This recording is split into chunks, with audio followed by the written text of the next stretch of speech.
يلا يا مالك، هتقولي لنا ايه؟ هقول لكم شعر اسمي زهرة للشاعر صلاح جلال. طيب اتفضلي. اسمي زهرة، كنت أحب اللعب هناك، وكانت عندي أجمل هرة. كان البيت جميلا حقا، تلمح منه جمال النهر ووجه الخضرة. ومن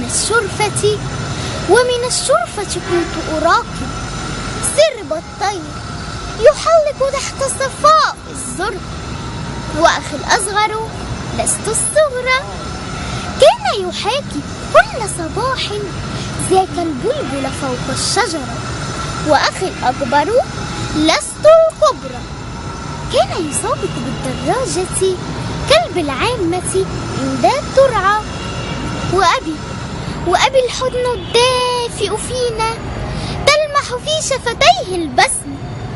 كنت أحب أبي أهواه، وحين يصلي كنت كثيرا أركب زهرة.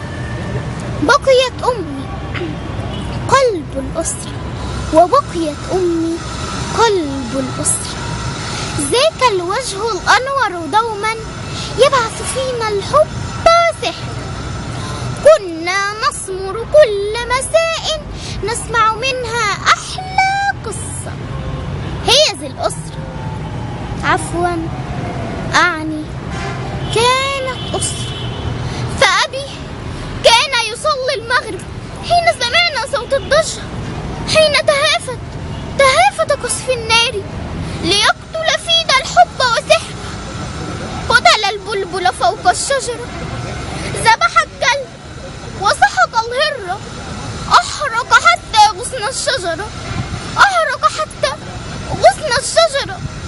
هذه الكومة كانت بيتي.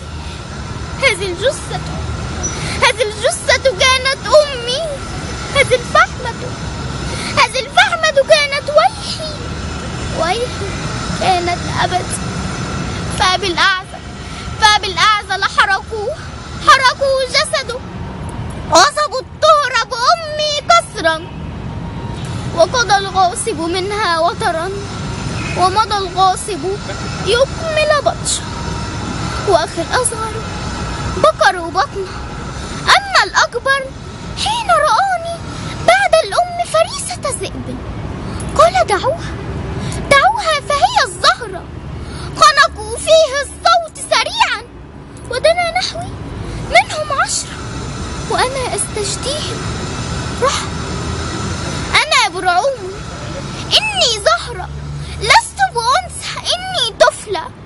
أنا برعوم، إني زهرة لست بأنثى، إني طفلة.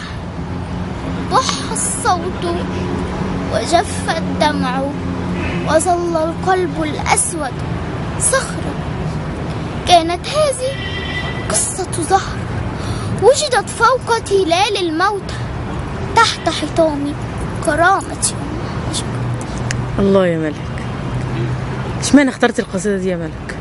عشان لقيتها فعلا عن بنت فلسطينية، وواقع بيحصل، واقع حقيقي بيحصل. لازم كلنا نحسه، ولازم كلنا نعيش ونتخيل ان احنا مكان زهرة، نشوف هنعمل ايه. يعني انت بتحاولي تساعدي الشعب الفلسطيني، شعب غزة؟ أيوة. ولو حتى بقصيدة منك انت بتعبري بيها عن مشاعر طفلة صغيرة طبعا بتهدي كل شيء حواليها. طبعا نتمنى فعلا ان صوتك يوصل لكل فرد عربي ان شاء الله. يمكن نجمع الدول العربية ولو تحت جثث أطفال في غزة. أشكرك يا ملك.